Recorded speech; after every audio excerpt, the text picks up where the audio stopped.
Okay, what's going on, guys? We're back for another, what do you say? I don't know, what do you say? I have no idea. That's not really good lighting. No, it's oh, okay, here, I got an intro. I got a good one. This video is brought to you in part by TruTech Tools. Quality tools, essential support. All right, guys, so we're back at the church that has a boiler issue. We've been getting a lot of air in the system, and Clayton was out here and said he found a seal leaking on the pump, which nobody wants to replace a seal. And I think I've done videos on them before, but generally nobody wants to watch it because most people don't work on this stuff. But hey, if you want to expand your knowledge a little bit, let's take a look at it and see what we got. All right, so in here we've got the pump and stuff, and we're gonna go, dude, what are you doing here? I thought I was doing this. Hello. Oh my gosh. So here's the pump that we're gonna be working on. So we've got to isolate the pump, which we're gonna isolate it right here and up there at the top. But what we're gonna do is we're gonna yank this thing out. We're gonna change the seals on it, which are right here. It's got a ceramic style seal on it, so we're gonna get those replaced. It's not a hard job, but if you don't know what you're doing, it can be a little nerve-wracking because, you know, that ceramic piece and stuff you see right there, you can be broken pretty easy. You don't want it leaking, especially after all the stuff you have to do. So let's get started. You ready to do this? Yeehaw. Because I don't feel like working. The last time these valves were closed was probably 1937. Oh, man. Go real gentle and that valve's gonna go. See, but he's not gonna break anything because they're flat jaws, so they don't break nothing. Okay, flat jaws. So that probably isn't ideal, but. And I forgot, I should have probably put some ass on it because you ain't got no ass. Well, that's not very nice. Yeah, like I said, you ain't got no ass. Yeah. Now watch this. Oh. Catch me if you can.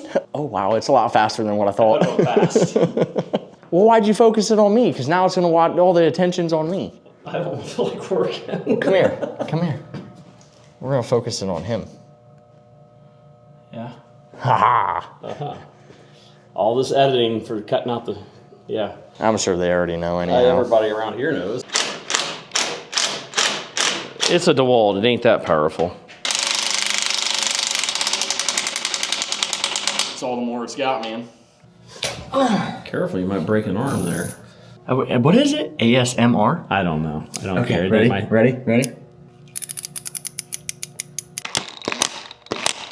Right there is how you do it. That's all the bolts out. Ready? Oh, okay. It's not moving. I can't show this shit. So where are we at now? Brute force time. So you guys want to see what we're dealing with here? So see, these are the push bolt holes. So really what needs to happen is this guy needs to thread in here like this. And then what that does is runs through this flange, which is threaded, and then it pushes on this face down here, and that should lift it all up. Well, see, here's the problem. The threads are gone. Now, I know you guys are saying, well, why don't you just drill it out bigger and tap it up bigger and put a bigger bolt hole in there? Well, the problem is, number one, we don't have that. And then number two, this is so, I mean, it's just so. You don't have the depth of yeah, it and it's to go just. through and to get the threading all the way to the end. You're gonna spend more time messing with that and the other hole than you are doing what we just did here, which is, what, 3 minutes of chiseling and hammer, and here we are. Now we're getting it separated. So now, what you do, see how that one started falling a little bit because I put more tension here, you just work them back and forth. So see, now he can get in there, just like so. Oh yeah. Is this bucket empty? Flip the bucket upside down. Flip it upside down. That's my bucket! I wonder where that bucket went to. Okay, You just left it here. Nobody took it. You just left it here. You're very forgetful. I'm getting old, leave me alone. Yeah, I know. We probably should just unhook the power. That's probably the easiest thing. So we're gonna have to get these things out. Nope. Ugh. I think we should probably unhook the power. What do you Well, think? I need help now because What the heck? I got myself in a situation. You Well, know, somebody they didn't take one thing except for the ground.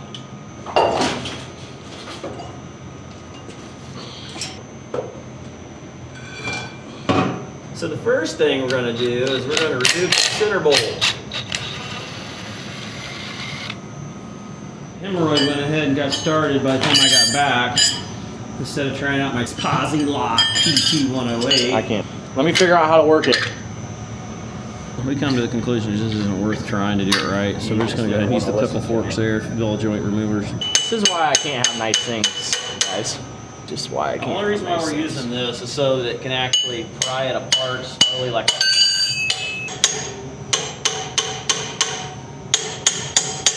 Look at that. Look at that. Look at that. That's what you need it for, just the big claw. Just grab a hold of it and wiggle it off. That was fun. That was intelligent. I love it. All right, guys. I'll flip it out. You can see here. So this is the actual seal here. Yep. You got one seal that's fixed on the shaft. See, that's all I needed. So what we got here is a seal, and we have a thing called a sleeve kit. So the sleeve kit is going to get glued on with some Loctite 609, and this is the sleeve. That sleeve is going to get replaced onto that shaft of the motor. Here is your Bell & Gossett seals. But basically what we're going to do is we're going to yank those gizmos out of there, and he's using the flat jaw pliers to loosen that up. So the important thing here that tends to get damaged is this white piece of ceramic right here, and that gets up against this piece right here, which is like the black ceramic. They actually go together like this. This is the water seal right here, and that literally turns on that seal like that. They're perfectly flat, and that right there is how it makes a water seal. That right there is what gets damaged when you run it dry. You know, nobody likes it dry. Everybody likes it slippery when wet. You get it under dry, it tends to get hot, causes it to crack, causes it to pit, and everything goes bad. All right. Yep. Look at that expensive tool set. Did you already get the...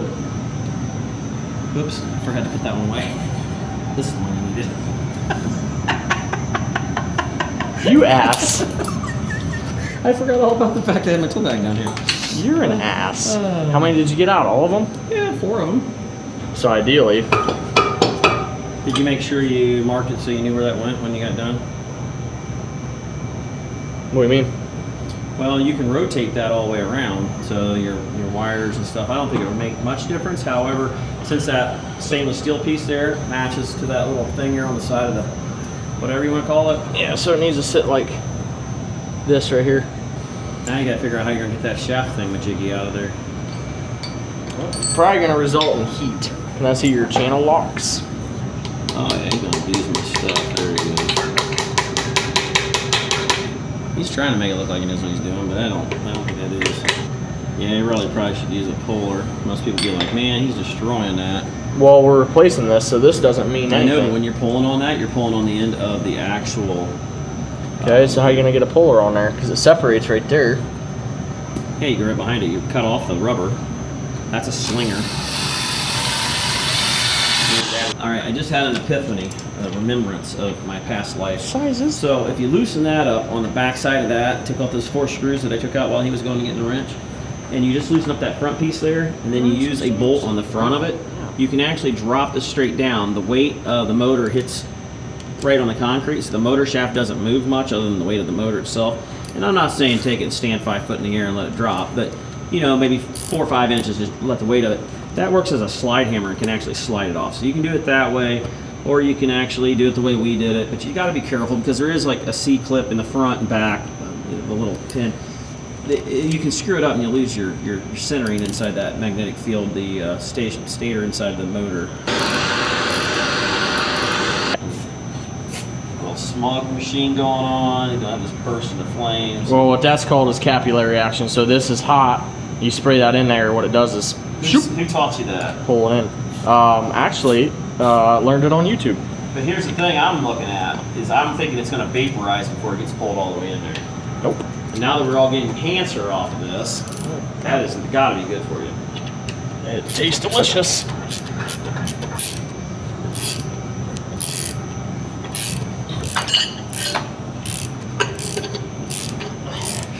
Look at that shit. Like I told you to do originally. Just push out. I've only got 2 hands, dog.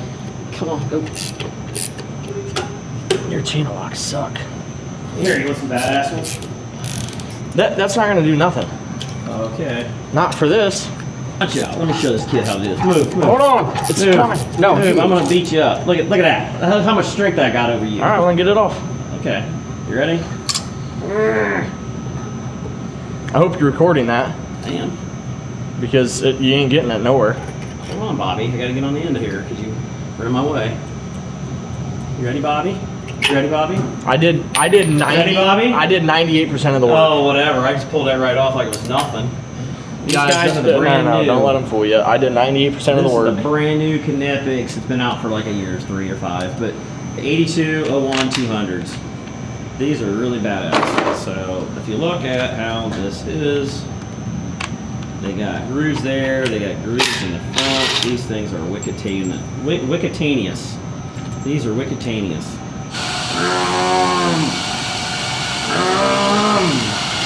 I think I irritated him. Look at him. Okay, this thing right here is what's right here. So we can pop that right out of there. There we go. So we pop that out. You go ahead and just don't matter if you break that part because it comes out.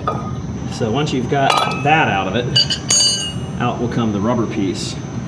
So that rubber piece there, as you can see, this thing is older than dirt. This should have been replaced a long time ago. So now what I'll do is I'll usually get in there and clean that out with a wire brush wheel of some sort or something.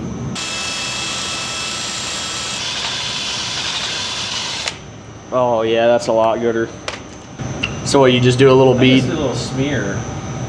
So what do you do, just smear it in here? Yeah, just a little bit, yeah. We just want it to slide into place. Now when I shove that down, I usually try to shove it down uniformly. I try not to put no fingers on that white stuff because I don't want a bunch of crap on it. Really? Yeah. I usually will use there's usually a piece of cardboard in here, but they don't seem to give you one. I found a socket that fits really good on it. The socket's what I've used in the past. Because you really don't want to push unevenly around there. You can possibly break it. Give the old finger action. We'll smooth it out a little bit. That's what I did.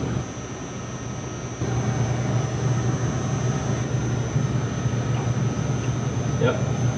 So this here is called a slinger, and the thought process behind it is that way when it's slinging, aka rotating like this, leaking, it doesn't let water get slung up into the motor. In return, this guy, how's that gonna sit? It's gonna go opposite of what you want. So you want it here on the left, you want to put it on the right because it's upside down. So like this. You want it on the right. So like this. Yep. Oh yeah. Okay, see that? So that's why I wanted to go real easy because I didn't want to pop that brand new seal out that we just put in. So the way that's sealing is the rubber goes to the metal, and then the ceramic. That ceramic actually it does not even touch. That's stainless. And then the new seal that's coming is going to seal to the stainless, and then the face plate is going to touch from black ceramic to white ceramic, which it may not be ceramic, whatever. I don't care. It's what I'm calling it. Get over it if it's not right. There you go.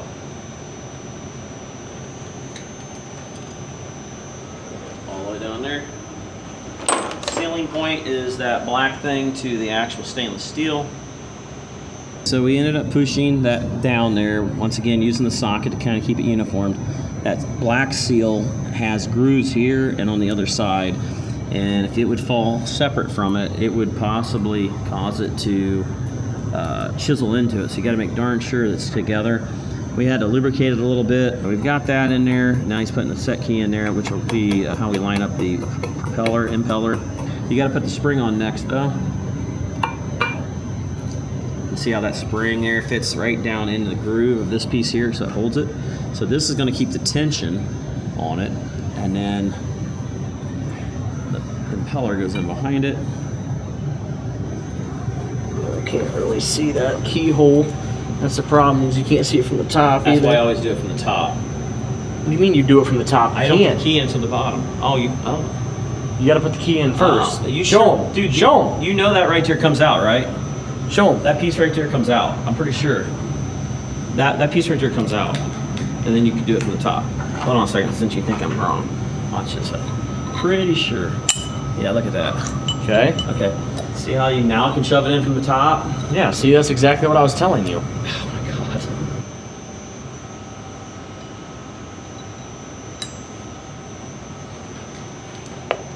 And you'll want to tighten this up with at least 600 foot-pounds of torque to make sure it doesn't come off. No, you don't tighten it with 600 foot-pounds of torque. Don't listen to him.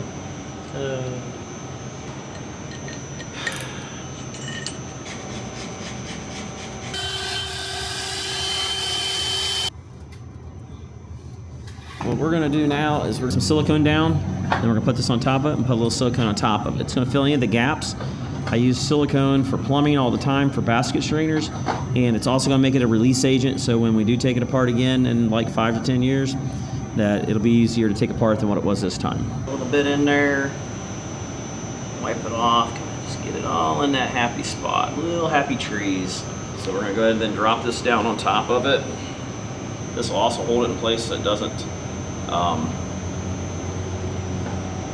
fall out when we're doing her in place.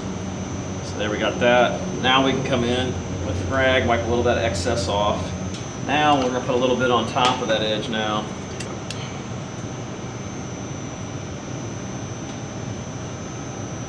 Basically sandwiching it there. You get a little bit on the edge, you get a little on the edge. I'm not worried about it. Maybe this ain't necessary, but all I know is I haven't had a leak yet. And it's been working pretty good ever since. So it's working for me and I haven't had no problems, so I just keep on doing it. He says he doesn't want the microphone. All right, so we got it all in there. So now we can go ahead and pop this thing in there.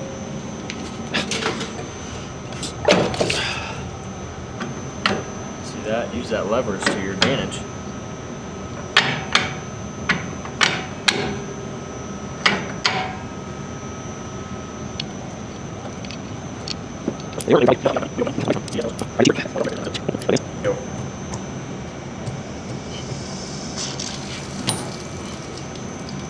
Hey, you forgot to hook up that hose. That's No, all right. I did on purpose. I wanted to bleed it. Good way to bleed the air out. Exactly. So you guys see what he did there?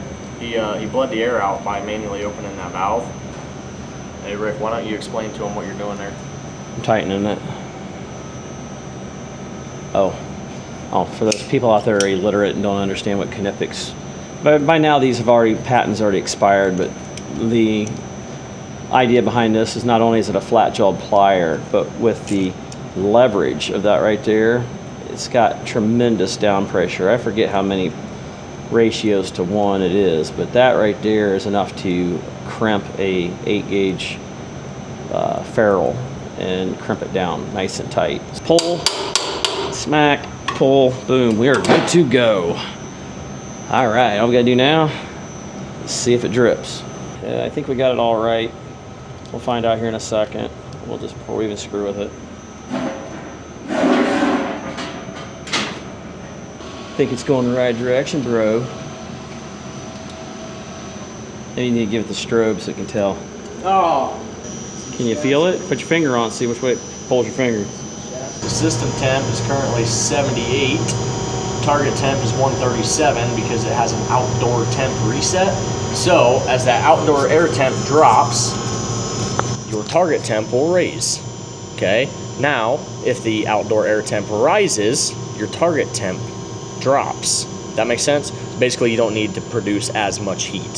So you can see there, system temp coming up. It's probably about 55-60% modulation on that one. And this one here, I believe they alternate them. Yeah, see, this one's not even calling to run.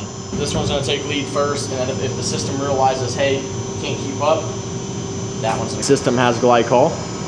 Recheck if you add water. 30% is the percentage that they're shooting for. I wrote that. Yeah, Rick wrote that, which is nice to have little notes like that because I'm so smart. These systems are pretty old and nobody really takes care of them. He didn't like my schematic though. No, I was giving him a hard time. This is actually a really good schematic because what a lot of people don't know is there is an air handler up in the attic, which is right here, actually, attic air handler. So that's going to be your highest point in your system, right? So where you're going to want to bleed air, highest point in your system is there. So more than likely we will have to go up there. You can see kind of right there too. Close attic valve, the force bleed basement air handler. So yeah, we'll let this chooch away. We'll let these boilers come up to temp. And then after that, we will start bleeding some air. So I had an auto bleeder on here, this had an auto bleeder, but I decided to take it off and put a flare fitting on there and just manual bleed it because it usually pockets. you want the system sealed. Once it's sealed, you shouldn't get air in it. You shouldn't have to worry about getting air out of it. So we're gonna just bleed this a little bit, put my finger over it.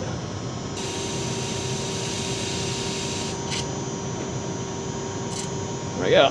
Close it back up. We'll let it run for a while, and then we'll come back and do it again. But for right now, we're leaving it go. So we're gonna go upstairs, do a little bleeding. He's gonna bleed it a little bit more there. Let's get started. So we just came up through that straight ladder right there, up to this chicken ramp.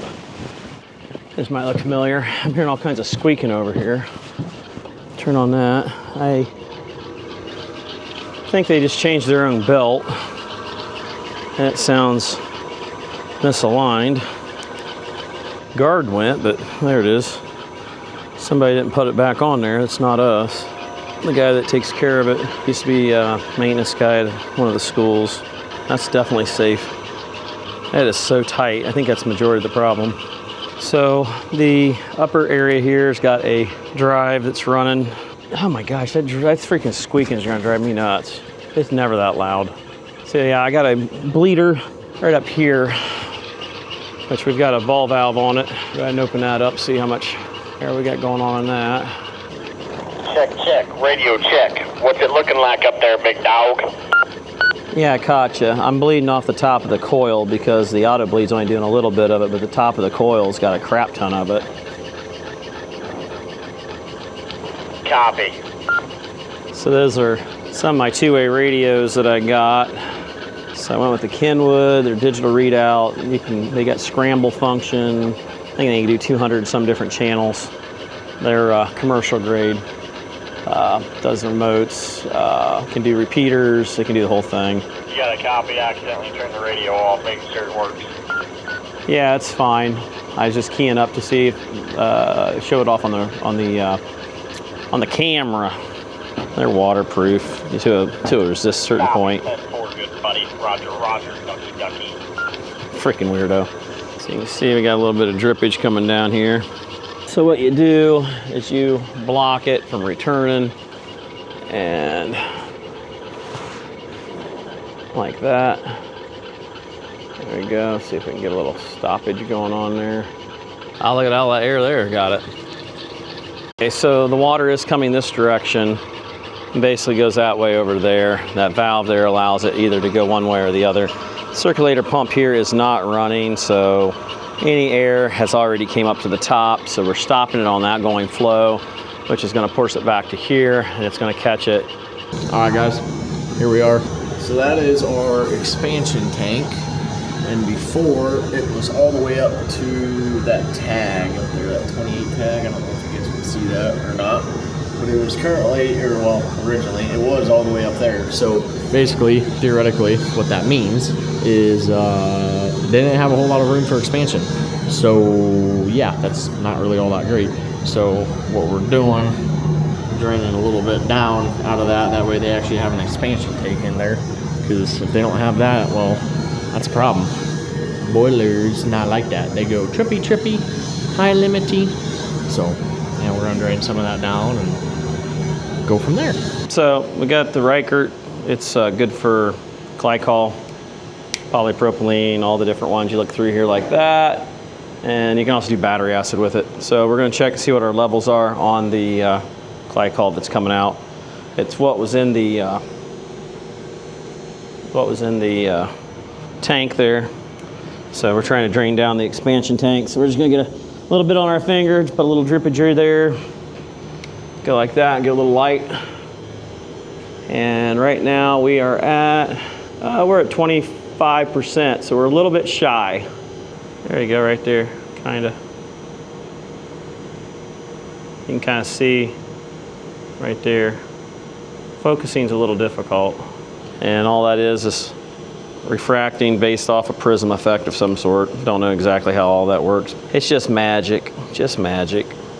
And 30%, now granted, there's burst versus freeze. We're right now looking at freeze protection at 15, but burst is what we're really worried about. That's the lower number, and that's not generally on the actual refractometer's chart. You have to use the manufacturer's chart, which we used Dalfrost HD green. So we know what we need what chart we need to look at. So we drained it out of there, down the garden hose, out and down the drain. Once we got as much out as we could get, we then came over here to our Bell & Gossett little drain plug deal here. This has a tube that goes all the way up through the center. Generally, I just did it off that. I'd never seen or noticed that drain valve over there, so it's taken really a lot longer than it should have. So we drained it down to about halfway mark. We're gonna snug this back up. I also stopped the pressure from coming into it. I'm gonna open that back up on top. So right now, you can see that we're right about halfway, a little bit below it. And that may fill a little bit. There's no bladder in these old tanks. They're just metal. And generally with a tank like this, when it's metal, you're not really supposed to have auto bleeds on them. I forget exactly why, but you're just not supposed to. If you got one, that's when you really want to make sure that you close it up. Because I mean, once you got the air bled out of it, why do you need to mess with that? So this one here has a backflow preventer on it, but we generally will shut it off so that it doesn't constantly fill. We kind of want it to fail out if it goes low. A lot of times we'll shut it off. I like having it hooked up to a water supply. That way you can fill it pretty easily and not have to get a hose or something like that, which is a pain in the butt. We usually shut them off that way we can catch that there's a problem. That way it doesn't flood a building or something like that. That's a Reichert. It's American made. I found it on eBay. I think they're like normally 130, 140 bucks, but Clayton found his little cheapy one here, probably on Amazon or eBay. Amazon. Yeah, and you can get them for like, I think it was like 25 bucks. 25 smackers. And it was spot on with. Yeah, it was dead on with mine. With this Flip that sideways. It should have a part number on it here. New USA Don't look at that part. for stupid people, made in China. Well, guys, I think we're about done. Not a whole lot more to do other than just make sure that everything. Oh, we're doing that? Okay. Yeah, there we go. Don't want nobody to see what company we work for because I've pretty much blown that out of the water. So we're all set to go. That's how you replace the seal on a pump. And they're pretty much all about the same like that. Some of them don't have that metal shaft seal that you've seen, which is kind of unusual, but we just used Loctite to literally put that thing into position.